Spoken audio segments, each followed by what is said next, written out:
A improbidade administrativa e o dever de prestar contas. Hoje vamos tratar desse tema, por sugestão de um de vocês, que é um tema recorrente e importante no âmbito da improbidade administrativa. E vou começar contando para vocês uma experiência. Fui juiz federal durante quase 13 anos, e uma dada ocasião eu fui juiz de uma subseção e cuja jurisdição alcançava 20 municípios. Nós tínhamos 20 municípios do interior e, portanto, nós tínhamos muita prestação de contas a ser feita e muita prestação de contas que não foi feita, ou que foi feita fora do prazo, ou de forma indevida, incorreta, etc. Então, enfrentei esse tema na prática como julgador dezenas, centenas de vezes. E reconheço que sempre foi um tema que me causou um certo desconforto. Desconforto por quê? Porque a forma que era aplicada a improbidade a essa conduta, pela lei anterior, pela redação original anterior da lei, ela gerava, de certa forma, uma responsabilização objetiva. Havia muita gente defendendo, especialmente no Ministério Público, que o simples fato de deixar de prestar conta, sabendo do dever de fazê-lo, configurava improbidade administrativa. E os tribunais julgaram, em boa medida, nesse sentido, em muitas situações, com alguns temperamentos. Por exemplo, a jurisprudência, em algum momento, se inclinou a negar a natureza ímproba da conduta de prestar contas fora do prazo. Por quê? Porque a ideia era punir aquele que não prestou contas, e não aquele que prestou, mas fora do prazo. Em outras situações,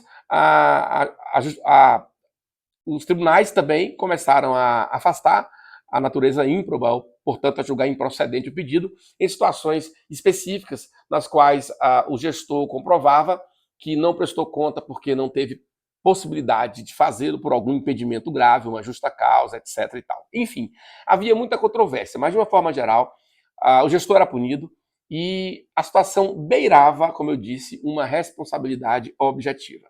A nova lei, então, ela veio para dar uma conformação diferenciada a esse instituto.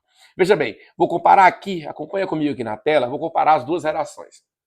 O artigo 11, inciso 6, previa que configura a ato de improbidade deixar de prestar contas quando esteja obrigado a fazê-lo. Só isso. Deixar de prestar contas estando obrigado a fazê-lo. Isso é improbidade. Era só isso a redação da lei. Agora veja como ficou hoje. Deixar de prestar contas quando esteja obrigado a fazê-lo, vírgula, desde que disponha das condições para isso, com vistas a ocultar irregularidades. Tem dois elementos novos. Primeiro, esse elemento normativo aí, desde que tenha condição de fazê-lo, tem condição de prestar contas. Então já positivou o entendimento que vinha sendo defendido e aplicado em algumas situações, no sentido de que se você não prestou conta, mas tem uma explicação plausível para isso, tem uma justa causa, você não pode ser punido por improbidade. E segundo, incluir esse elemento subjetivo específico, que é a finalidade, a intenção de ocultar irregularidades relativas àquele convênio, àquela aplicação de recurso. Então, veja, a legislação atual, ela mudou substancialmente o tratamento normativo da matéria. E agora a jurisprudência já aplica a legislação nova, dando validade, dando alcance, o alcance que o legislador buscou. No STJ, por exemplo, você tem incontáveis julgados, inclusive de 2024, 2025, agora recentíssimos, entendendo que se o autor da ação não demonstra, primeiro, que havia possibilidade, né, se o processo não deixa ver uma situação de aptidão e de capacidade, de possibilidade de que as contas forem prestadas, ou ao mesmo tempo, se não está provado o dolo específico, a intenção de ocultar irregularidades, o julgamento é de improcedência do pedido.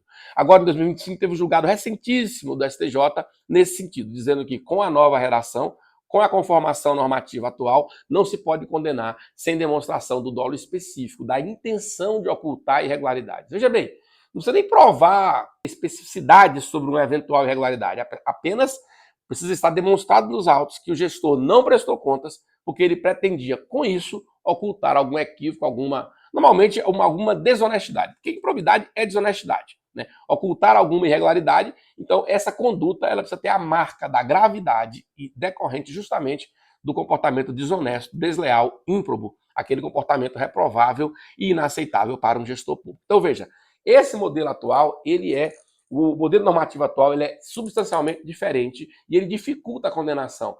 Mas eu não penso sobre a ótica de dificultar ou facilitar, mas sim de punir aquele gestor que efetivamente foi desonesto e que não prestou contas, não simplesmente por uma inabilidade, porque é um mau gestor, por alguma questão que o impediu, mas porque ele tinha uma intenção maldosa deliberada e assim praticou ato ímpio. É esse que deve ser punido e é isso que prevê agora a atual lei de improbidade. Beleza, pessoal? Até o próximo vídeo.